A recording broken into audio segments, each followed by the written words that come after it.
Hey guys, this is Aundrea Besst from the Spacious Place with Aundrea Besst, and I have a special guest. This is my husband Ray. We are going to be talking about a new love language. It's part 3 of the God's Not Invited series. It's going to be a good one, so stay tuned.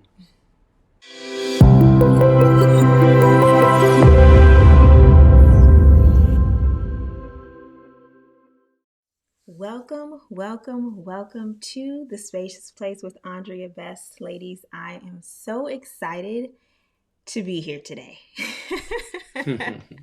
If you are watching this on video, you already know who my special guest is. But if you're listening to this, I'm going to make you wait a little bit. Suspense. We are in part 3. We are on part 3 of the God's Not Invited series. And we have talked about the chapter Come On In. We've talked about the chapter Learn Behavior. And tonight's chapter, we are talking about a new love language. But I have a special guest. And this person couldn't be any more close to this story than anyone besides me. So, ladies, I would love to welcome my husband, Ray Besst, the first man in the Spacious Place.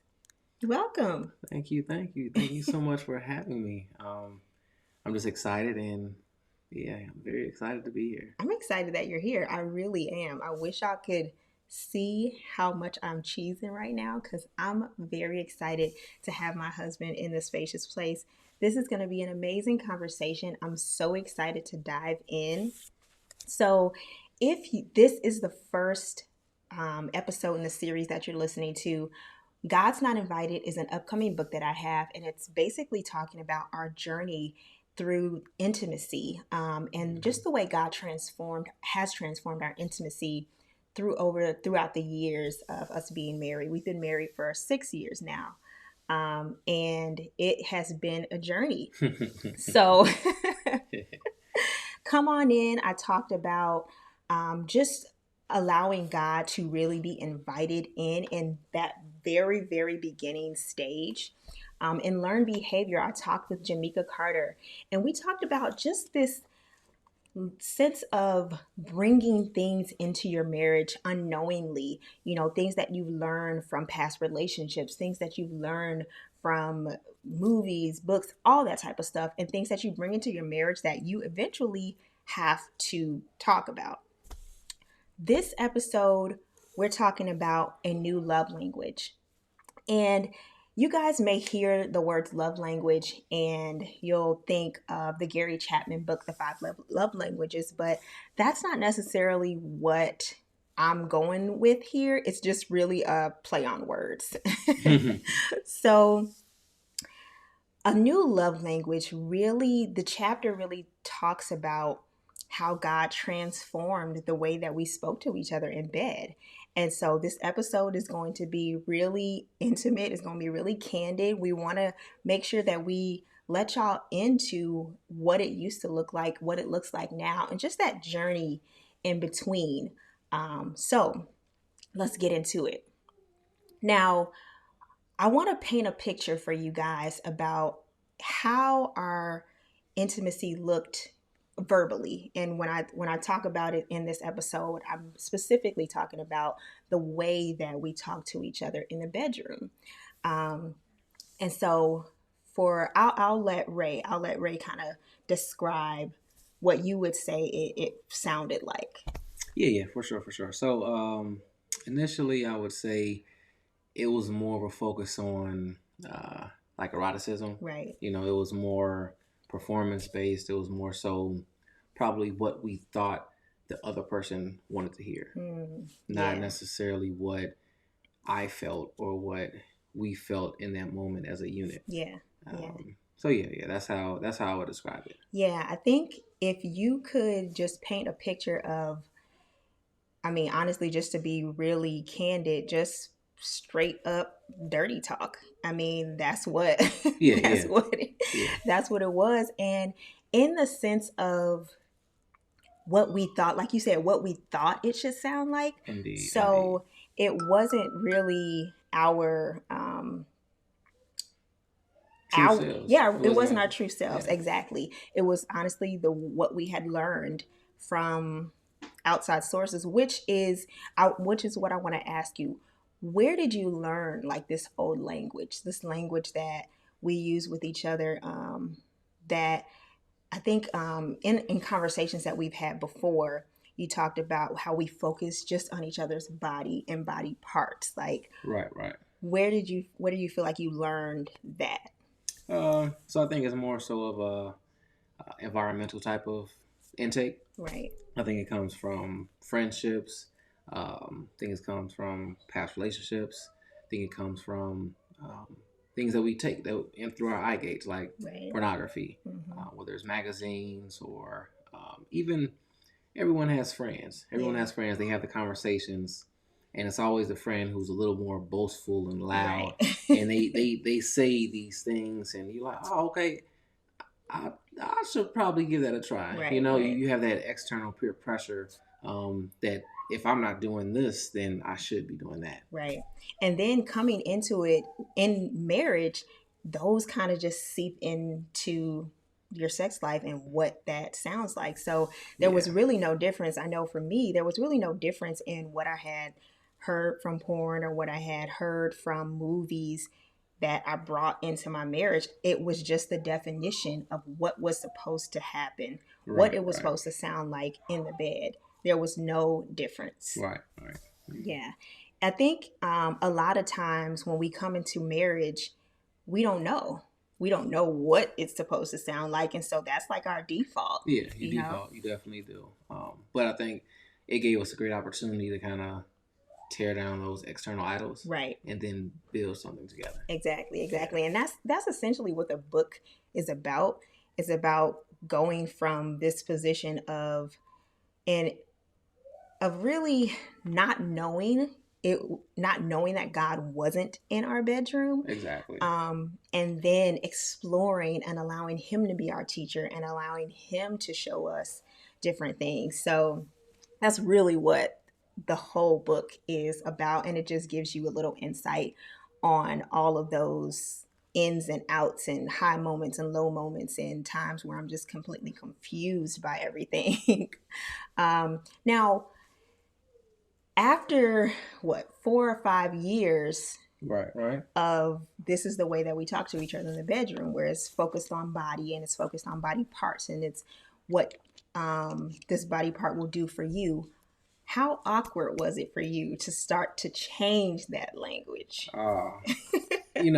So as a man, I tried to act like I was cool. Oh yeah, baby, I'm with it. This is easy. We gonna submit to the Lord together with our sex life. Right. It wasn't easy at all. No. It was like awkward moments. It was silences. It was new verbiage, and it's Right. like, is this going is this going you know is this going to do the trick, or is Right. this going to make this happen? Is this going to have a positive effect on our sex life? Right. And yeah, it was awkward. It was awkward. Yeah. Yeah. It was definitely awkward for me because it's just what we were used to for so long. And then Mm-hmm. once we made a conscious decision to say, okay, God, we want you to tell us what to say, to teach us how to talk to each other. It's like you have to get a little bit more creative You in the do. way that you're talking to your spouse because it's no longer just focused on the body. And I think that that was very important to me because I knew my husband loved more than just my body. I knew Exactly. that he was interested, even when we had sex, more than just what my body did for him.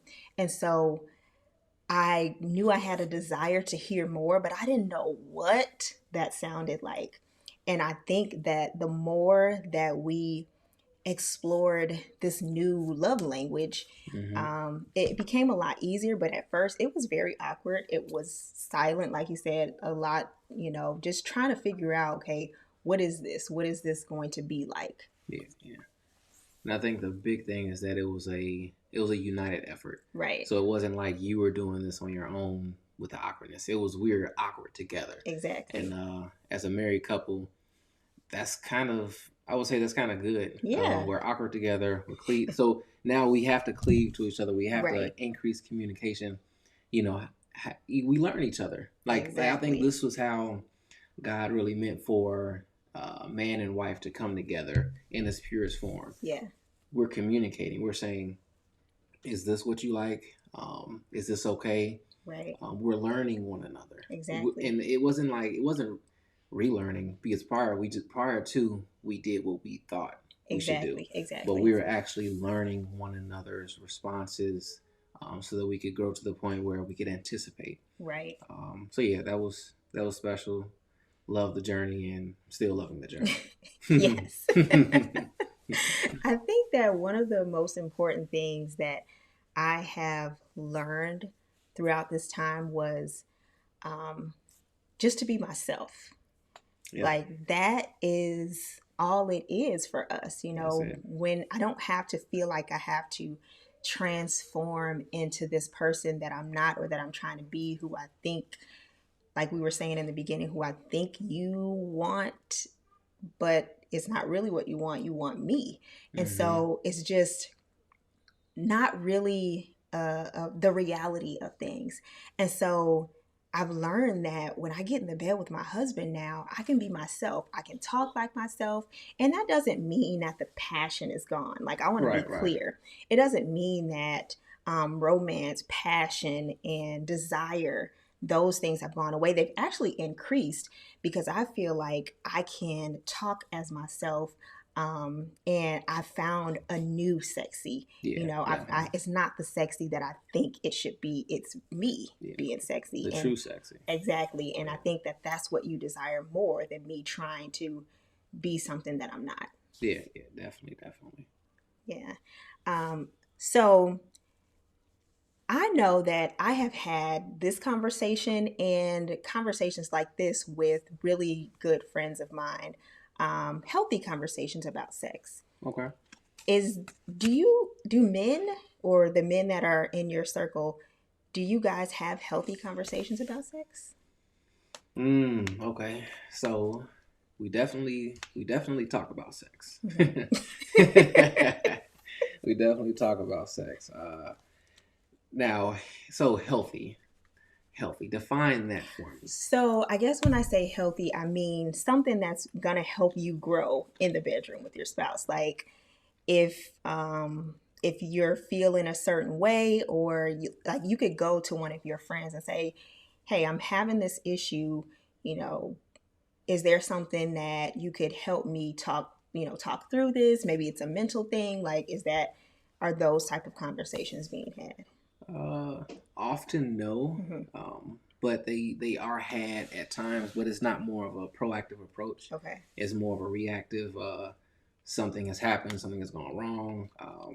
They're in a doghouse or Mm, whatever the case may be. But it's definitely not just straight healthy. Nothing's wrong, and I'm looking to build upon it. gotcha. Yeah, yeah, yeah. But I will say that um, in spaces like marriage conferences, Mm, you get a lot more of that. You get a yeah. lot more, I would say, a lot more transparency to the point, but it's not detailed. Hmm. And then typically you get maybe one or two people who may share a story or share a testimony, but you're not getting that everyday Yeah. commune with someone who you actually trust. Gotcha. And I think I asked that question because I don't know if I've ever asked you this before, but where was your mindset kind of before we went on this journey? Was it like everything was cool? Like, kind of where were you during this time where I'm like, me and God are like, hello, you're things are shifting within you, and I'm not really understanding what's going on with me, or why I'm feeling different, or why I'm desiring something different. Where were you in this Um, space? so I would say I was in the headspace of like just going through the, yeah, yeah, nothing's wrong. We're all good. But I think like spiritually our connection, I may have felt that it was a season of something, but Mm, not knowing exactly what it was. yeah, So it yeah, was like, this is a season, we'll get through it, or this is something maybe going on, but we'll be fine. It wasn't anything that I had to learn or worry or be concerned about. Yeah. And, you know, that's something that I kind of mentioned on the first episode of the series, Come On In, was we were just in a season of shifting anyway, like really inviting God into every part of our lives. And so I think that it was inevitable for this to happen because we were really surrendering. Mm-hmm. And for us to surrender every part of our lives and not to feel a pull, at least one of us, Yeah. I think that it was definitely something that God has ordained to happen. And I think that's what happens in marriage. It's not all the time. It's rare actually that both spouses are always on the same level, always on the same page, always thinking the same thing. Like that's very rare. It And is. so I think for me, I was kind of going through this like I am desiring, I feel like I'm desiring something, but I just can't put my finger on it. Like you said, I don't really know what it is, but I know that it's something, you know? Right, right. Yeah. And I think that's an awesome point, just within marriage, where we have to have submission to one another. Mm-hmm. Because, like you said, we both won't get hit with the same message. Right. But if me as the man get hit, if I get hit with the message, I expect you to submit and for us to lead. Right. And then, the same way, this was placed upon your heart. You come to me, I'm like, okay, I'm riding with it. Let's go. Yeah. It's not just, the wife submits to the husband.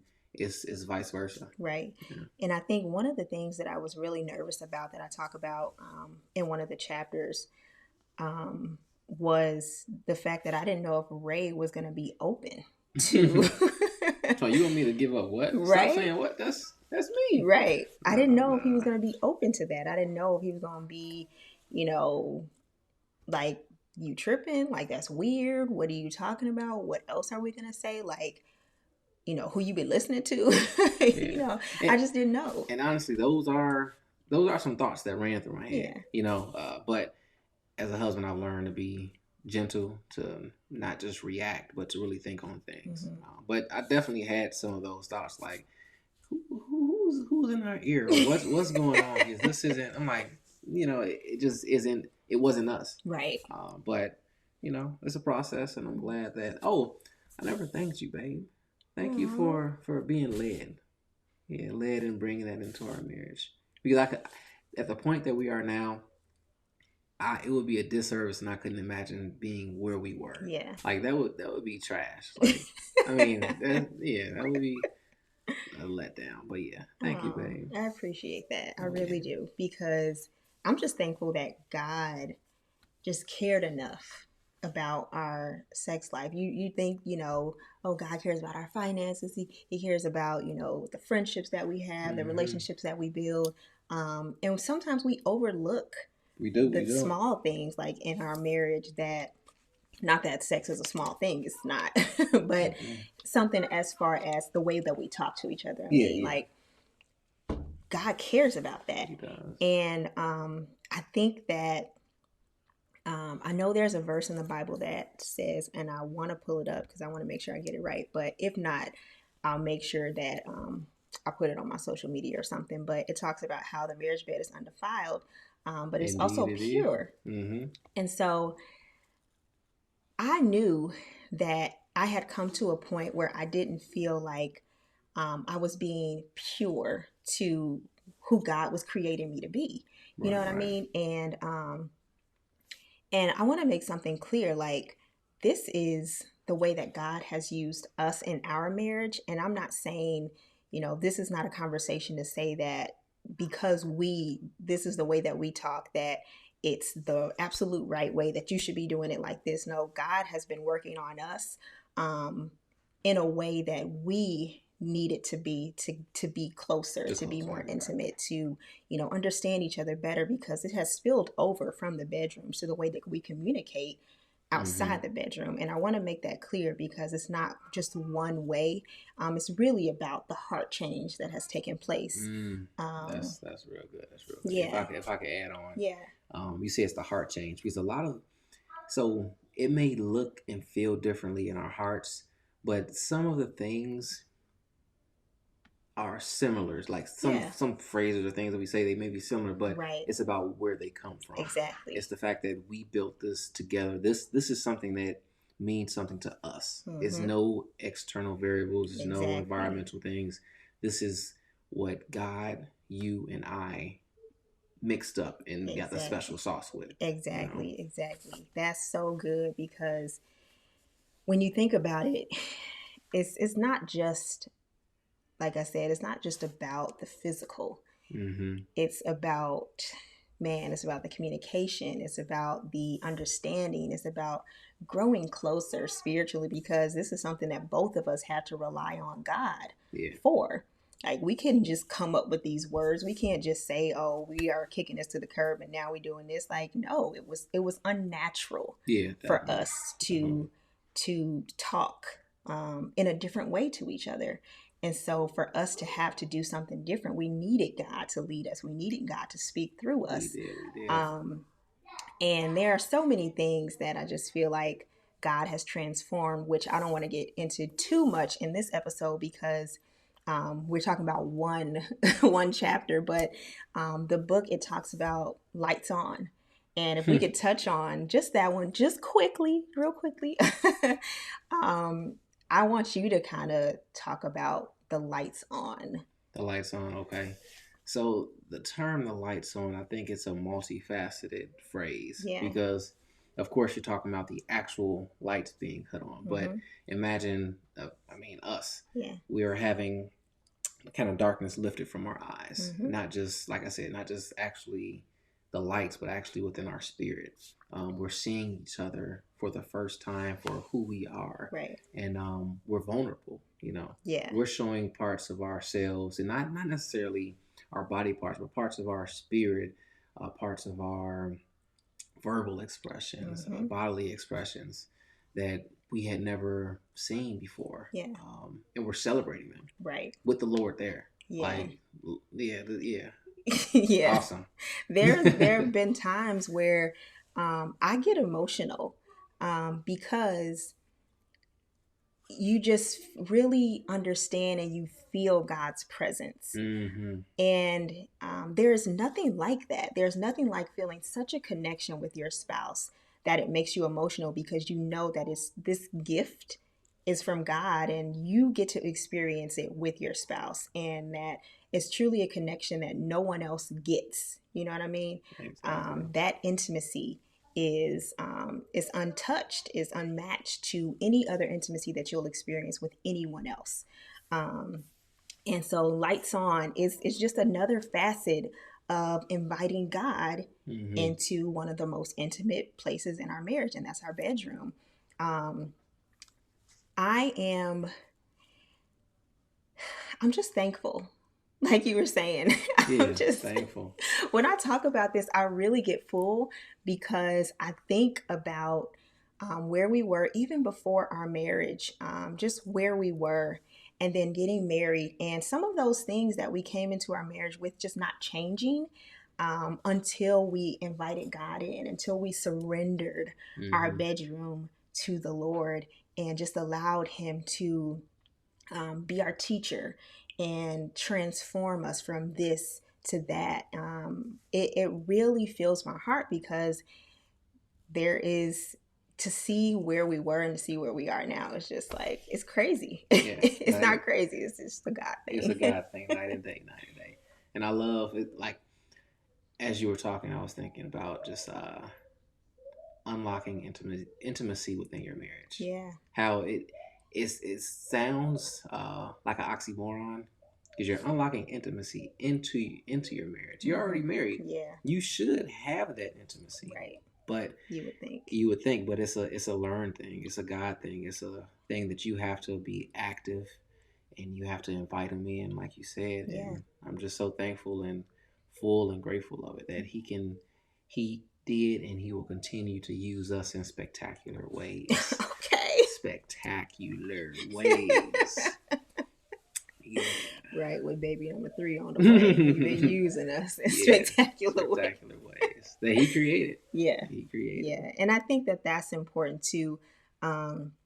So many chapters in the book focus on things that that have been transformed in our marriage that we brought into the marriage, like learned behavior.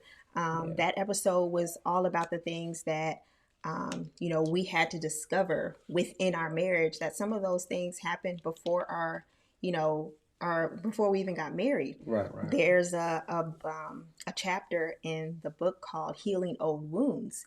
And that chapter I talked about on the first episode a little bit, that really it challenges me, because it's a chapter that I talk about.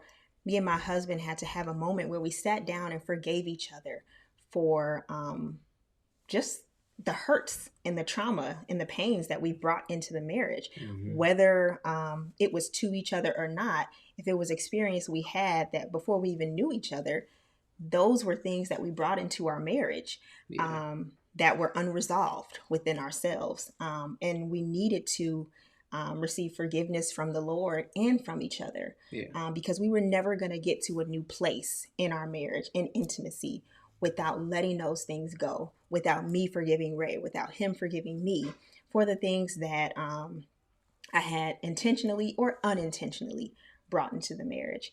And I think that the whole book, it just really, it challenges me every single time I look at it, every single time I think about the chapters, every single time I look at the way that God has transformed me and Ray's sex life. It pushes me to want to explore more. Yes. It pushes me to want to get even more deep into just the way that God has transformed it already. I like the term higher highs and deeper depths. Yeah. This is good. I'm so thankful that you guys have joined me and Ray in this episode. Is there anything else you want to add? Because I feel like I want to keep talking. Oh, yeah. I love having you in the Spacious place. This is good. Anything else? Oh, yeah. So I didn't mention it when you said it earlier, but we realized that we had brought that the special sauce was ourselves. Yeah. It was nothing extra.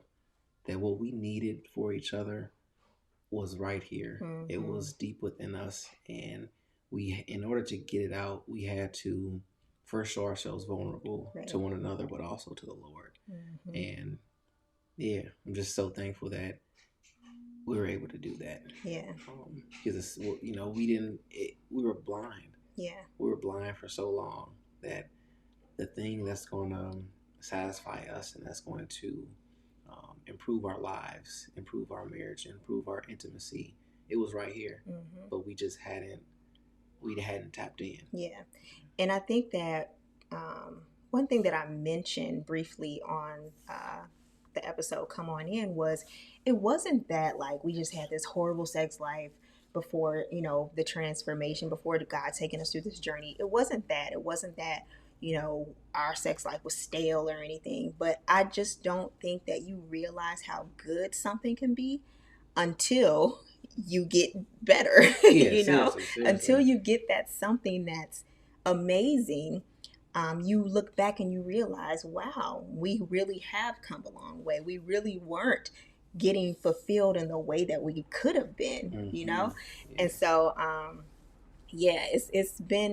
it's been great to experience each other in new ways, each and every time we're intimate. And I want to challenge you guys in your marriage that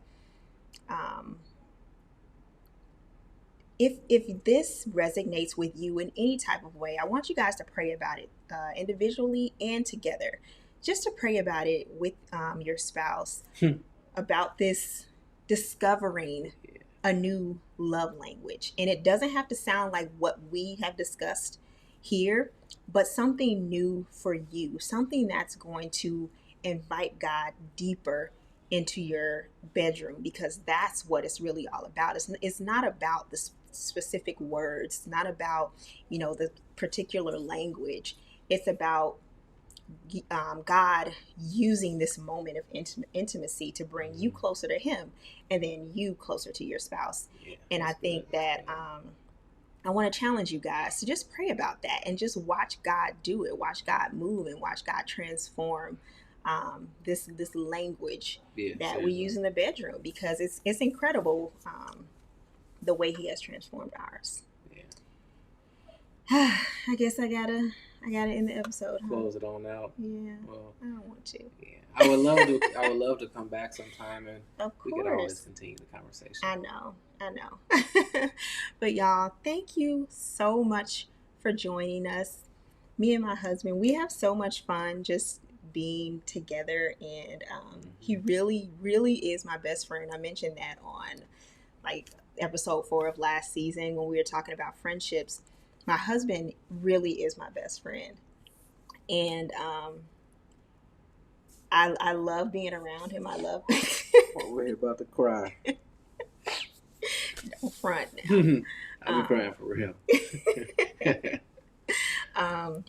So I love having conversations like this because we don't have them enough. We don't have conversations like this enough. Talking about things that seem taboo, like sex and God, and inviting God into our sex lives and having fun doing it and it being enjoyable, and we still be healthy and have an amazing marriage. Like, we don't have these conversations enough. And so I'm glad that I get the opportunity to do that with Ray. Y'all, he will be back. I guarantee you, because this is just too much fun. And I love him so much.